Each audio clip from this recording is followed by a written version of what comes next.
नमस्कार साहेब, मी योगेश महिपती शिंदे, मान खटाव या तालुक्याचा फीड बाजार या कंपनीचा बिझनेस ऑफिसर. साहेब, आपली ओळख करून द्या. माझं नाव अक्षय भीमराव अर्जुन, मुक्काम पोस्ट पिंगळी बुद्रुक, तालुका मान, जिल्हा सातारा.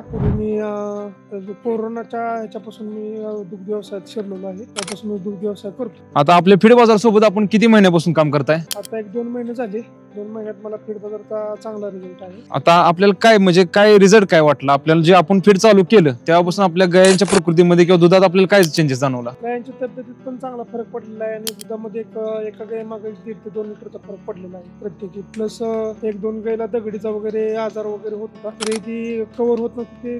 ह्या पेंडी चालल्यामुळे ती एक थर्ड बाद असून पण 3 ते 4 लिटर ती काही वाढलेली. आता तुम्ही आपल्या शेतकरी बांधवांसाठी काय ऍडवाइस देऊ शकशील? शेतकऱ्यांना एक सांगेल की ही पेंड शेतकऱ्यांना त्याच्या आर्थिक ह्याच्या दृष्टिकोनातून स्वस्त पण आहे आणि मस्त पण आहे आणि सगळ्याच गोष्टी चांगल्या आहे. दुधात पण आणि सगळ्याच गोष्टी चांगल्या.